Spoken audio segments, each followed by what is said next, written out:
Imagine over 100 people just vanishing. Not a single body, no signs of a struggle, just one chilling word carved into a wooden post. For centuries, this impossible disappearance has haunted historians and mystery fans alike, becoming one of America's oldest and most baffling cold cases. In this video, we're diving deep into the real story of the Lost Colony of Roanoke, breaking down the strange clues and exploring the most popular theories behind what truly happened to these pioneers who simply disappeared from the face of the earth. Our story begins in 1587, when 115 English colonists, including men, women, and children, landed on Roanoke Island, off the coast of present-day North Carolina. Their dream was ambitious: to establish the first permanent English settlement in the New World. Their governor, John White, a talented artist and mapmaker, knew the challenges ahead. They built houses, planted crops, and tried to make peace with the local Native American tribes, though tensions often simmered. As the harsh realities of colonial life set in and supplies dwindled, White made a difficult decision. He would sail back to England for more provisions, leaving his daughter, son-in-law, and his granddaughter, Virginia Dare, the first English child born in America, behind. He promised to return swiftly. But fate had other plans. When White arrived in England, he found the country on the brink of war with Spain. The mighty Spanish Armada was preparing to invade, and every available ship was pressed into service for defense. John White was trapped, unable to secure passage back to his colony. 3 agonizing years passed, each day a torment for White, knowing his family and his people were waiting, isolated and vulnerable. Finally, in August of 1590, White managed to gather a small expedition. His heart must have pounded with a mixture of hope and dread as his ship neared Roanoke. He expected to see a thriving settlement, or at least signs of life. What he found instead was a ghost town. The palisade fort they had built was gone, dismantled. The houses were no longer there, replaced by remnants of ruins and a few rusted iron bars. But the most terrifying detail was the complete silence.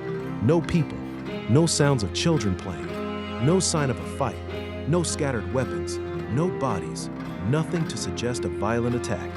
It was as if the entire colony had simply evaporated. Then he found it. Carved into a sturdy wooden post that had once been part of the fort were the capital letters, CROATOAN. On a nearby tree, the letters CRO were also etched. This wasn't a random scribble. Before White left, he and the colonists had agreed on a plan. If they decided to move, they would carve the name of their new destination. And if they were in trouble, if they had been forced to leave under duress or attack, they would carve a cross above the name. There was no cross.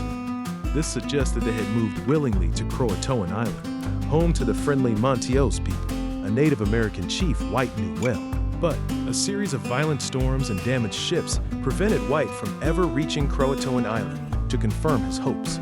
He was forced to return to England, never seeing his family again. So, what really happened? The most widely accepted theory suggests that the colonists, facing starvation and dwindling resources, integrated with friendly Native American tribes.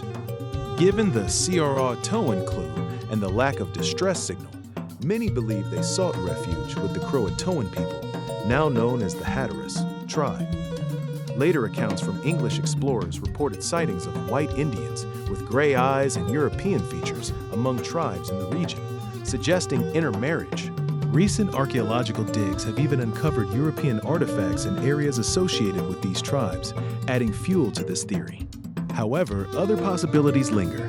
Some historians believe they may have attempted to relocate and simply perished along the way from disease, starvation, or a shipwreck. Another theory posits that a hostile tribe, like the powerful Powhatan Confederacy, might have attacked and absorbed them, leaving no trace for fear of English reprisal. Or perhaps, in a desperate move, they splintered into smaller groups, each meeting a different, tragic fate. Over 4 centuries later, the mystery of the Lost Colony of Roanoke remains unsolved. The story of those 115 souls, vanished into the vastness of the American wilderness, continues to captivate and baffle. It's a haunting tale of hope, desperation, and an enduring historical puzzle. If you're fascinated by unsolved historical puzzles, Click on this video next to uncover another baffling secret from the past.